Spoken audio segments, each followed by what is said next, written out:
visit and build your network, eGlobal Doctors is formed by a group of physicians from UK, India, and USA, 300 plus doctors on board, 60 services in 8 countries. What's in it for doctors? Provide consultation, counseling services to patients from anywhere in the world, opportunity to provide charitable services to patients, be part of fast growing innovative telehealth company with a chance to invest at a discounted price. Liability insurance will be provided. Visit or register at eglobaldoctors.com for more information. In today's FB Live session, we have Dr. Jyoti Manekar. She's a family and obesity medicine specialist. She works at Northeast Georgia Physician Group in Flowery Branch, Georgia. She has over 15 years of experience in taking care of patients. She is caring, compassionate physician who likes to treat people, not just diseases. She's a big advocate for those suffering from weight loss issues and obesities. Without further ado, let's welcome Dr. Jyoti Manekar. Good evening, doctor. How are you doing this evening? Thank you, Kunjan. I'm doing great. Thank you. So what do you say? Shall we dive in? I'm ready. Okay, so our topic, if you are just joining our live session, we are live actually both the platforms, Instagram, hop on your social media and catch us live with Dr. Manekar, Jyoti Manekar, and she's a specialist in obesity medicine. So a very quick question, a common question, what is actually obesity, doctor? Kunjan, that's a great question. I think there's a lot of dilemma about obesity. Actually, the American Medical Association has defined obesity as a chronic disease like any other diseases. It may be blood pressure, diabetes, just like that, obesity has become a disease. It's not just a lifestyle issue anymore. So to define it in terms of the sciences, we say obesity is a disease in which a person has unhealthy amount of fat that is distributed at the wrong place.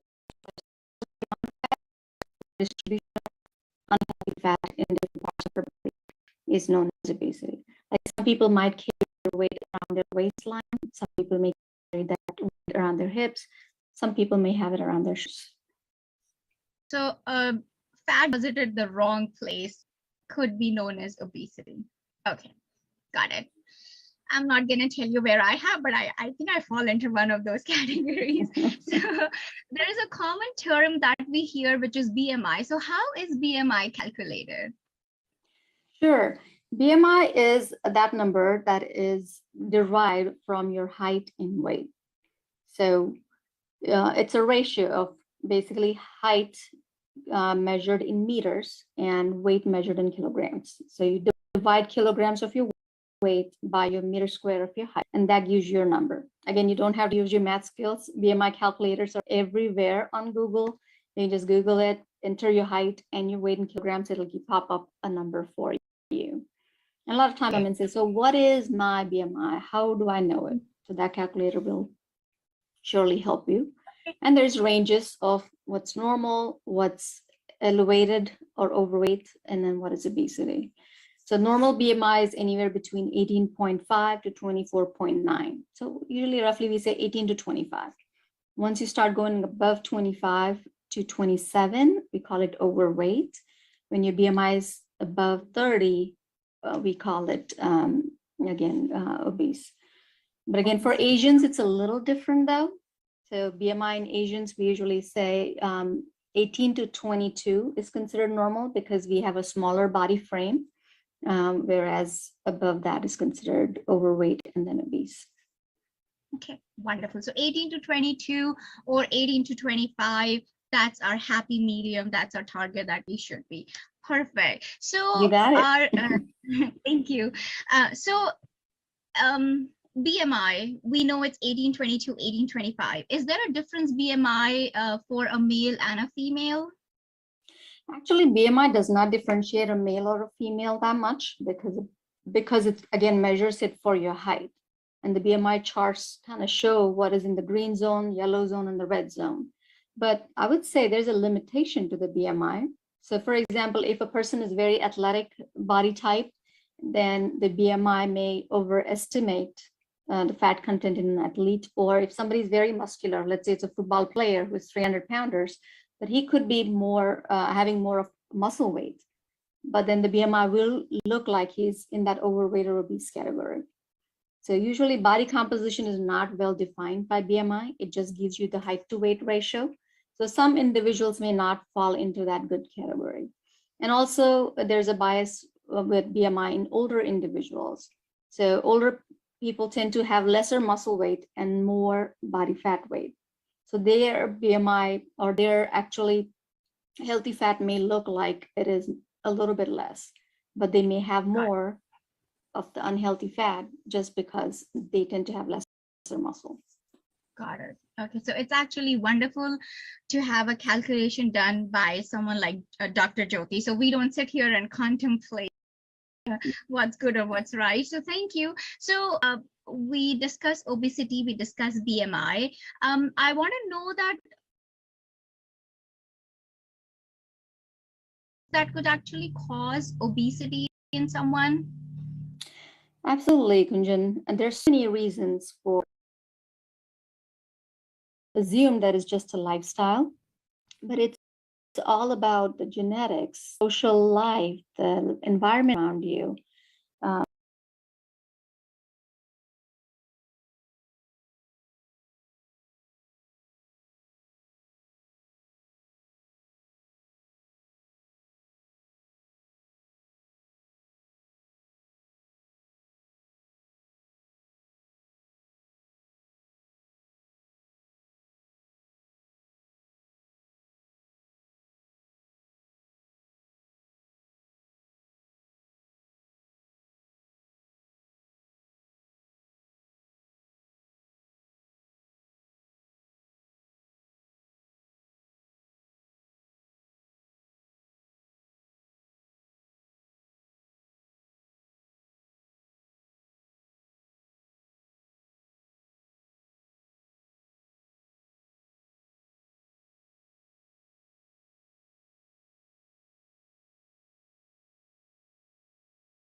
Guilty as charged. I know what I have to do after this session. So you did talk about a little bit about kids. I'm gonna move. It's a perfect segue for my next question. So, is there an uprise in kids obesity, or is there a thing known as child obesity? Nowadays, we don't kind of name it as child obesity or adult obesity, just because obesity is now called a disease. Like we call somebody with cancer is person A has cancer. Like same thing, a person B or child has obesity, but they're not obese kids, and it does not go as an adjective anymore. So that's a new change that we have made it to make sure that it is recognized as a disease and we treat those people compassionately, like if they had cancer or blood pressure. And you asked the right question. I mean, unfortunately, childhood obesity is on the rise.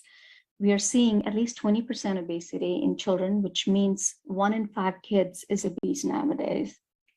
And a lot of them, a lot of it is again related to the different factors. Like I said, again, we tend to snack more than we used to in the past, just because things are available, not because we are hungry.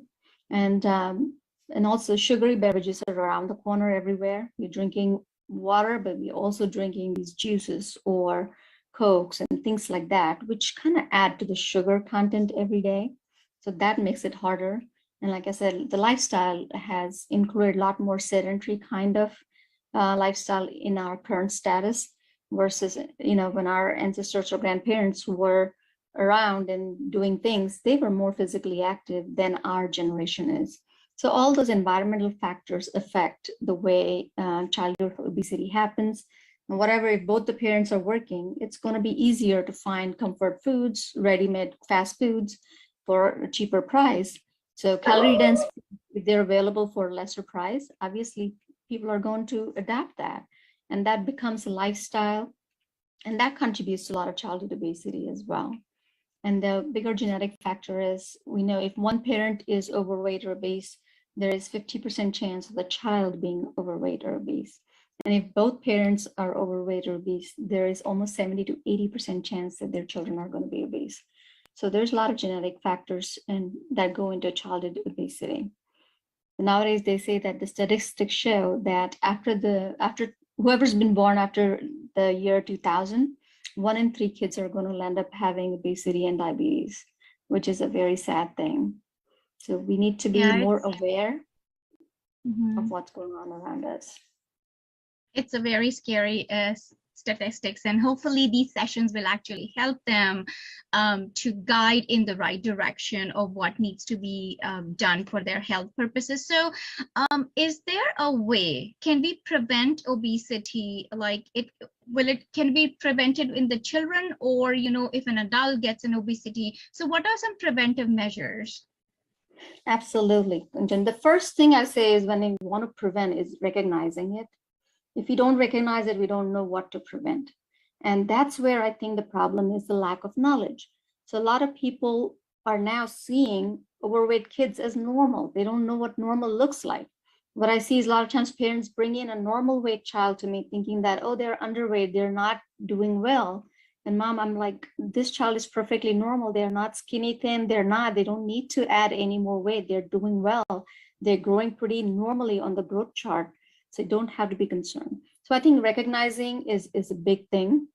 Now that we are seeing 30% of obesity in adults, like 1 in 3 people are overweight or obese. So that makes it very hard for people to recognize what normal is and what overweight or obese is. So I would say the first step in prevention is to know what it is. The best way to know is, again, I tell people to weigh themselves at least twice a week. Friday and Monday is a good time to check it, because a lot of times during a routine week, we might do well. And on the weekend, we kind of fall outside that regular routine and we tend to consume more comfort calories. So when you check that, you know what is happening over the weekend. So with that, you can tell, okay, if I do these and these things, I am going to gain weight. And the good news is, when you gain that immediate weight, it is usually water weight. And if you keep doing those same behaviors and see that weight change, then you will start noticing fat weight gain. So there's another parameter that you can use, is other than BMI, is your waist circumference. A simple thing like a tape measure is good enough to measure your midline midline inches. So if a man has more than 40 inches or a woman has more than 35 inches, they're considered, again, having excess fat tissue deposition in the midsection. And we worry about midsection fat weight because it does contribute to more inflammation, and more inflammation leads to all the diseases that are linked with weight. So first, recognize, measure, and then we'll talk about how to prevent, is to see where we are going wrong. What are our triggers? So if you feel like you're stressing out and eating because you're stressed out and you want comfort foods, let's manage the stress. Let's recognize that you're stress eating and then back off.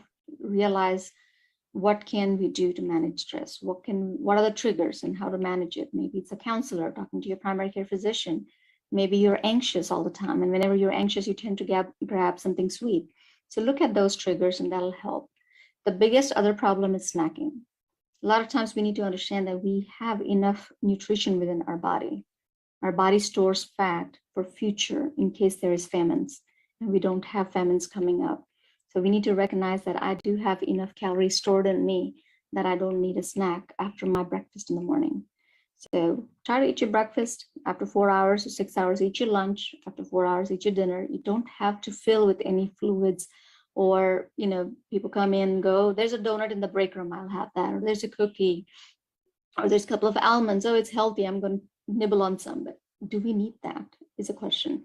And ask those questions, you'll find your own answers, and definitely have a primary care doctor or weight management physician. So you keep an eye on your BMI, your waist circumference. It's like a GPS. When you know where you're going, you know what to do or when to take a U-turn.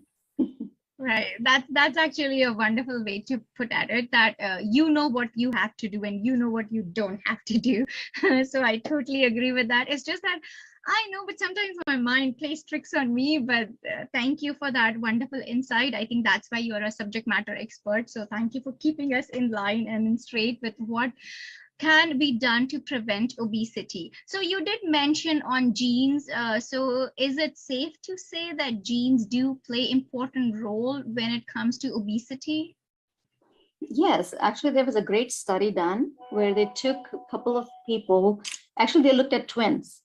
So they had identical twins have similar genes, right? Mm-hmm. But then when they kind of studied them, they saw they're growing up in the same family, eating the same foods, but then one becomes overweight or obese and the other is normal weight.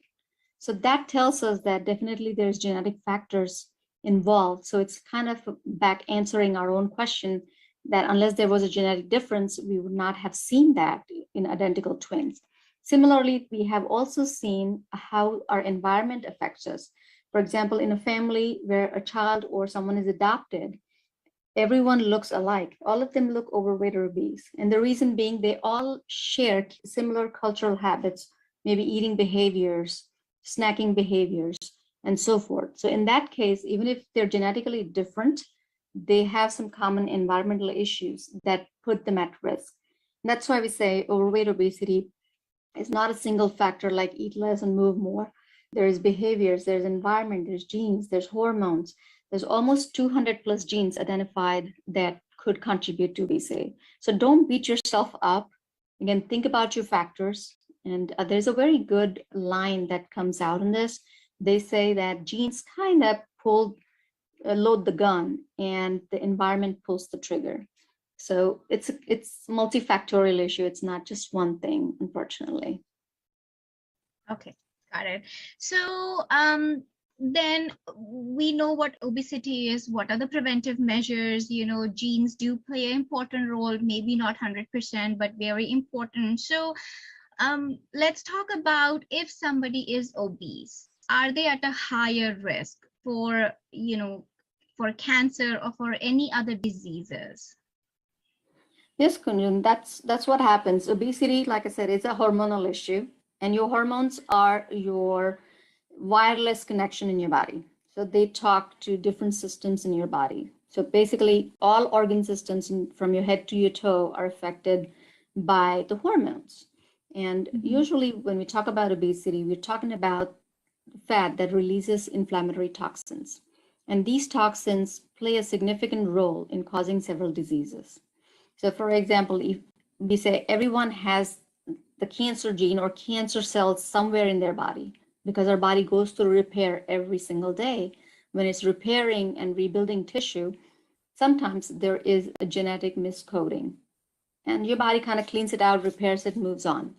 But when there's a lot of genetic miscoding and then we are not able to clean up that tissue, then what happens? We are basically giving the environment for those abnormal cells to multiply. When abnormal cells multiply rapidly, that's what's cancer. So basically, we all bear the risk of cancer. But when the environment is suitable for that cancer to grow, that's when we get cancer. And unfortunately, there are 30 plus cancers associated with obesity and overweight. Again, the one main one is the carcinoma. It's called meningioma, which is the lining of your brain can get cancers, and that's what that is. There's several gynecological cancers, including breast cancer, uterine cancer, ovarian cancers, and there is PCOS, which is a gynecological abnormality with your hormones and having irregular periods and so forth. But when it comes to cancers, again, there is colon cancer, liver cancer, pancreatic cancer. All these are linked with obesity, and also there's thyroid cancer that can happen. So the Cancer Society has at least discovered 30 plus cancers related to weight alone. Wow, that's actually another scary number. So, you touched upon thyroid. So, how does thyroid contributes here? Like, if somebody is obese, does it make that they have thyroid, or vice versa? Yes, that's a very good question. When someone comes to our office for unexplained weight gain, I've gained 20 pounds, I don't know why, and then we obviously do some blood workup, and thyroid is one of those things we check. Thyroid is a little 1-ounce gland in the front of your neck, and that is the tissue that works like an accelerator on your car. So imagine it's not your engine is running, but if you accelerate, that's when you move. So your thyroid kind of decides how fast your systems work or how slow they work. So if your thyroid is under functioning, which is called hypothyroidism, then every function of your body slows down. It may be your heart rate, maybe your GI system, your stomach does not move fast enough, you may have constipation. Your metabolism is slow, so you could gain weight. You could have dry skin, you could have fatigue or tiredness. At the same time, if your thyroid was very rapid, that means the accelerator is pushed, then everything runs fast. You may have tachycardia or palpitations, like your heart is running fast. You may have diarrhea instead of constipation, and you may have weight loss with hyperthyroidism. But most commonly, we look for hypothyroidism, where the gland is not functioning adequately, and you could have weight gain. But again, some people depend too much on thyroid. Again, if your thyroid hormone levels are normal and you're overweight or you gain 20, 30 pounds, think about those donuts. Sometimes those could be contributing to some of those. So but it's if not there is always a thyroid issue, yeah, if there's a thyroid issue, it definitely responds very well to thyroid hormone replacement. And we certainly do those things. And most people ask, how much weight gain would you have if it's a hypofunctioning thyroid? It's roughly about 20 to 30 pounds. If you're 100-pound overweight, less likely it's all from thyroid. Got it. So, is diabetes and obesities, are they related? Do they go hand in hand? Yes, unfortunately, diabetes is one of those risk factors that comes because of insulin resistance.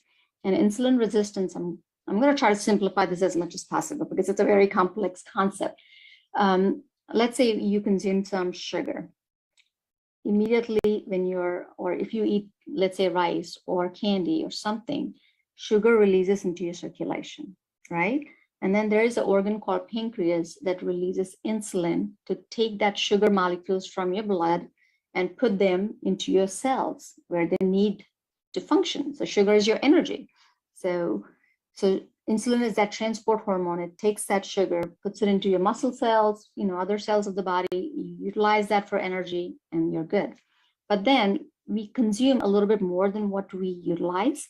So that excess then goes to your liver and stays there as fat tissue for future. So usually I say carbohydrates are like your checking account. If there's money in the checking account, you're not going to borrow it from the savings account. So same thing, when sugar is available, it's going to be used for energy. When we don't use all that sugar, it gets stored as fat. So your pancreas tries to work to keep up with that. When there's excess fat, it blocks that insulin from doing its job. That means we need more insulin to do the same amount of job that you would do with lesser insulin.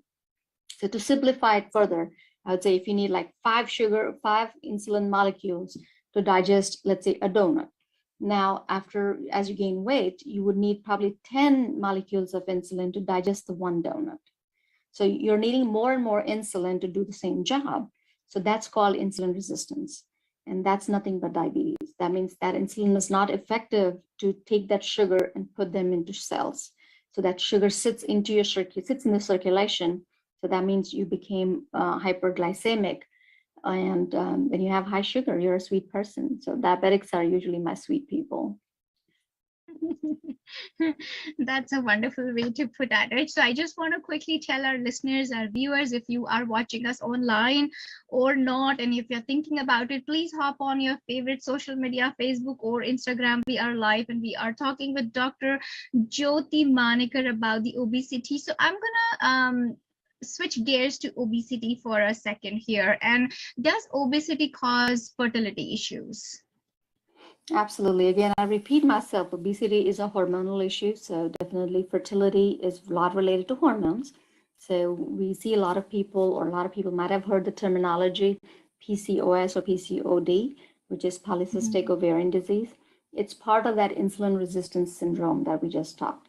So when that happens, our ovaries are not functioning to their best. So a lot of times there's poor ovulation. And when there is poor ovulation, we tend to, again, get irregular menstrual periods. And that can contribute to a lot of irregularities in your hormones. And a lot of times people see acne issues, irregular periods, or infertility issues. So all those are linked to what's called insulin resistance. Got it. So is it true, you did touch upon it, but I want to ask you, is it true that stress, if somebody is stressed or somebody is nervous, so in that spur of a moment, is that a character cause of weight gain? Because, we tend to munch when we are nervous. Right. There are two things which happen when you're stressed out. Number one, we seek more comfort food, so that contributes to weight gain. But the main thing is when you're stressed out, you also make what is called cortisol. This hormone kind of is released or secreted more for us to kind of manage that stress. So in turn, cortisol causes fat deposition. So it causes weight gain from that particular hormone that is released in excess. So usually I tell people when they have stress and stress-related eating issues or compulsive eating behaviors secondary to stress, it's good to manage the stress versus trying to eat comfort foods. And another answer to that is when you eat comfort foods, there's a lot of serotonin that's released. Your serotonin is kind of very close. The happy hormone is very close in your brain to the portion where your brain kind of feels satisfied. So when you eat, you feel satisfied. So those two centers are pretty close to each other. So when you eat comfort foods, your brain almost feels satisfied that it got that serotonin or happy hormone. So a lot of people feel, oh, if I eat a cookie when I'm stressed out, it feels good. But they're doing this unknowingly because they felt good after eating cookie. So every time they feel stressed, they're going to go grab that cookie. So be mindful about what triggers your eating patterns, and that'll probably help you manage those things better. So instead of finding cookie for your emotions, maybe go take a walk. Maybe that might help, or talk to a therapist, or listen to some soothing music. Sit down in meditation for some time and postpone the portion of cookie. Think that, okay, I'm going to eat that cookie after some time. So when you postpone that thought, that also helps to kill that craving that happens at the moment of stress. Got it. So then I'm going to just divert a little bit, and I want to ask about sleeping pattern. So if somebody who's not getting enough sleep, or somebody who sleeps less, is that a contribution to obesity? Can that contribute to obesity? And that's so true. That's been studied in a lot of adolescents and adults. Poor sleep has a higher risk for weight gain and obesity. Again, hormonal issues here. Melatonin is a hormone that starts secreting in the evening when it's about time to go to bed. And in the morning, as we wake up, cortisol comes up to start getting us ready for the day. So when we don't sleep at the same time and wake up at the same time, the melatonin depletion happens. When the body's ready to get the melatonin out and you're not sleeping, you're kind of trying to engage in, let's say, screen time or watching a movie or having a party or something. You're trying to suppress what your melatonin is trying to do. So that kind of generates a lot of stress within your body. So the amount of cortisol that's generated after that is going to be significantly high, which contributes to fat weight gain again. So adequate sleep is a very, very important factor, and limiting the blue light so you can get adequate sleep. That's also a very big factor that have been studied together to see how it contributes. And poor sleep definitely is a big factor in weight and weight related issues. And when you say sleep, I also talk about adults with snoring and sleep apnea. So when they have sleep apnea, they're snoring, meaning their airway is pinched and they're not getting adequate oxygen at night. Their brain wakes them up to catch their breath. And in the process, they're not getting deep sleep. So when they wake up in the morning, they don't feel well rested.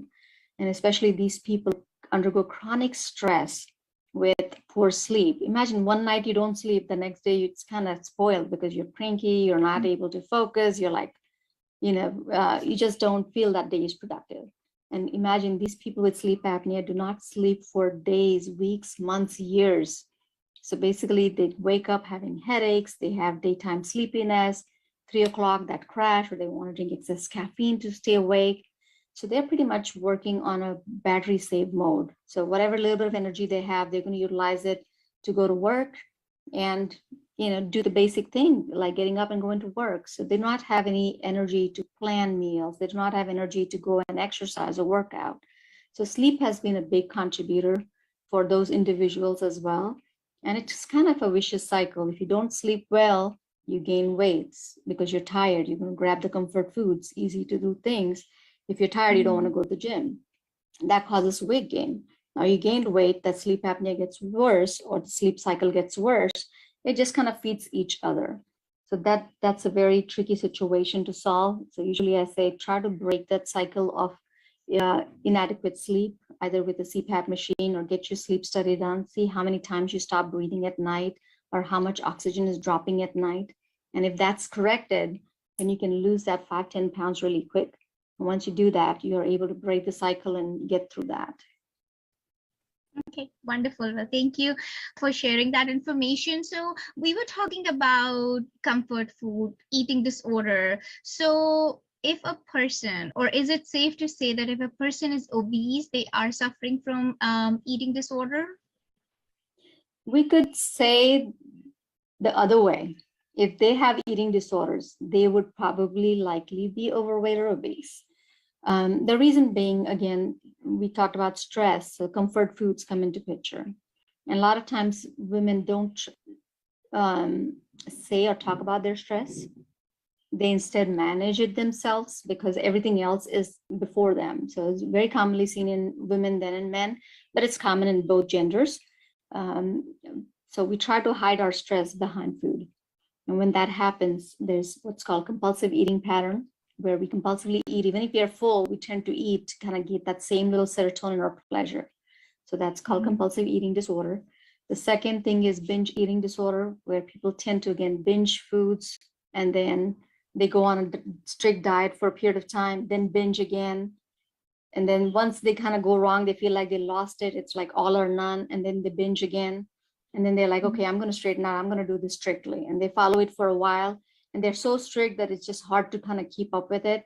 And then they go back into the binge pattern. So there is that yo-yo eating disorders. And then there's something called night eating disorder, where people eat more than 25% of your calories at night or late in the evenings. Or some people wake up in the middle of the night, they don't know what to do, they go grab a cookie. So these are several kinds of compulsive eating patterns that we see. And these usually then tend to cause weight gain issues. So are there any remedies or treatments available so we don't fall into this trap? Absolutely. The first thing is recognizing it, and then definitely talk to somebody, especially who's kind of worked with people in these things. Don't think you're alone. Unfortunately, binge eating disorder and compulsive eating disorder is very, very common, and there is help. So very important to recognize that and get help. One is called CBT, cognitive behavioral counseling, is very helpful when it comes to binge eating or compulsive eating disorders. So basically it is pointing out at your triggers, and you recognize those triggers and act on them before your thought becomes an action. So let me repeat that. A lot of times we act on something and then think about it and we feel guilty. So you have to reverse the pattern and think about something and then act on it. So it gives that cognitive feedback of, okay, let me think. If I'm stressed out, what do I normally do? Okay, I grab a cookie. So if I'm stressed now, if something happens like this in future, I'm going to go take a walk and put that cookie away where I can't see it. If it's not in front of you, you're not going to think about it. So you can put that in your pantry or somewhere in a box and say that, okay, after I come back from a walk, I'll eat that cookie. And a lot of times you forget about it, and that helps. Taking a hot shower helps to forget that craving. So think about that simple behaviors, or think about your favorite thing. Of considering dancing, turn the music on and dance. That helps a lot of people. Try doing those things. So divert your mind from food to something different, and a lot of times you can break that craving. And then there are certain medications to break up cravings as well. And there are a lot of good ones that are being studied out there. So if you feel like you're losing this battle, you're not alone. Get help. There's great medications that can get you out of the trap, like alcohol addiction, sugar is addiction. I usually tell people sugar is cocaine. If you want that, you want it so badly that people could pick it up from a trash can and eat it. That's how bad the craving can be, and you're not alone. There is help, so come seek help. There's a lot of great counselings, and then great ways to kind of break that craving, and also there's great medications to break that cycle of craving. So definitely reach out for help. And also there is eatinganonymous.org. So Overeating Anonymous is a website that you can go to as well to get help. Okay. Thank you for that information. So I don't see any questions in the chat. So maybe this is our last question. So is surgery an option for obesity? Absolutely. I usually say all these are tools. So number one is therapeutic lifestyle changes is our first tool. Second tool is medications. Third tool is surgery. So let's say if you're doing all the right things and if you're still failing. So for example, number one is therapeutic lifestyle change, meaning you're doing eating right, giving our body right nutrition. So I usually call it your fuel. Are you giving the best fuel to your body? Whether you're a Toyota or a Cadillac, you need the best fuel. If you don't put your 97 octane, and if you just put 20 octane of fuel, are you going to run? Probably not. So that's what we're doing to our body. So first, kind of look at your fuel. Second, look at your physical activity. See what your habits are around being physically active. So if some things are lagging, then you want to kind of plan, okay, I want to take dance lessons. I want to put my kid in some, soccer game or something, which is fun, let physical activity be fun. And the third thing is behaviors around food. Like we talked about, if there's stress-induced eating behaviors, look at that. If you're not meal planning, think about it. Or if you're going out grocery shopping, hungry, obviously you're going to bring something wrong. So those are quick 3 things usually I say called therapeutic lifestyle changes, TLC. So one is your nutrition, second is your physical activity, third is your behavioral modification. Once we have used those 3 tools, and if we still feel like we're failing, then we add the next one, which is called medications, to suppress that craving, to help you forget the need for excess food, and counseling, of course. And lastly is surgery. And that is also a very big and very good tool to use nowadays. And nowadays, all these surgeries are laparoscopic.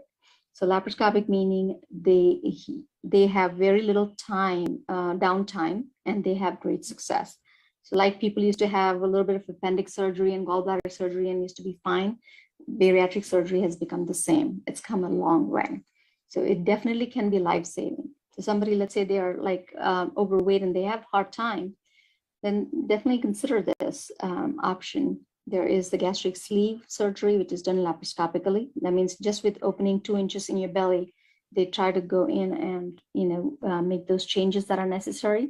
And there's Roux-en-Y gastric bypass surgery, which is also a very good option for people to have this condition reversed.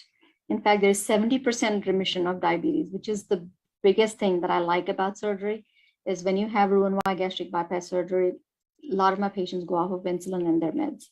And that's what I like. And it's a lifestyle change forever. Of course, your foundation, your therapeutic lifestyle changes still remain, but surgery can give you that quick boost of losing excess fat weight and help build your lean muscle. So, that can really actually reduce or improve your lifespan. It reduces your mortality from heart disease. So it improves your lifespan. When you're overweight or obese above a BMI of 30 or 35, you do kind of reduce your lifespan by at least 7 to 10 years. So when you do this gastric bypass surgery, you can get that extra 10 years of your life back. So definitely consider for those individuals who have worked on everything else but feel like they cannot get anywhere, or they're kind of having trouble with that physical activity because they're bad back or bad, knees and things like that, when they're limited on certain things. After they have tried alternative options, do it under a good guidance of a physician who is a pediatrician who knows about medical weight loss portion as well as the surgical aspects. Okay, perfect. Thank you so much. So I don't see any questions in the chat. So with that, it's a wrap. Global Doctors, I just want to tell everybody we are live on Facebook and Instagram. Hop on your social media, and I hope I got a lot of information. I hope you got a lot of information from today's session. Global Doctors, they have started a new diet consultation as nutrition and health.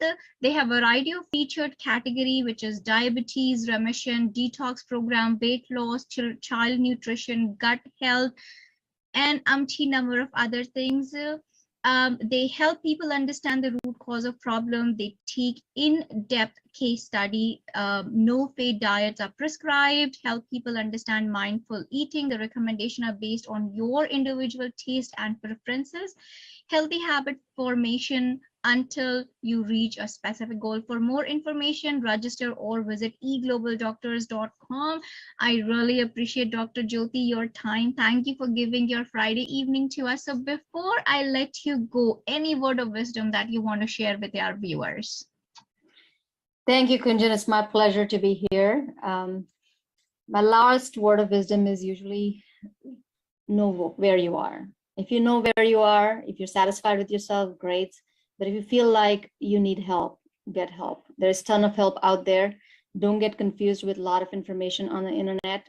Talk to your primary care physician, and they may point you to a right pediatrician and get help. It's like every other disease.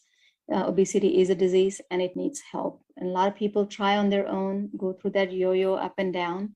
And you don't have to do that because we have a lot of tools nowadays, and we could definitely help you lose weight and keep it off.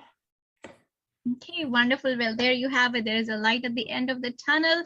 So with that, this is Kunjan signing off. See you guys. Sayonara next time. Stay tuned, stay safe, and keep smiling always. Thank you, doctor. Thank you.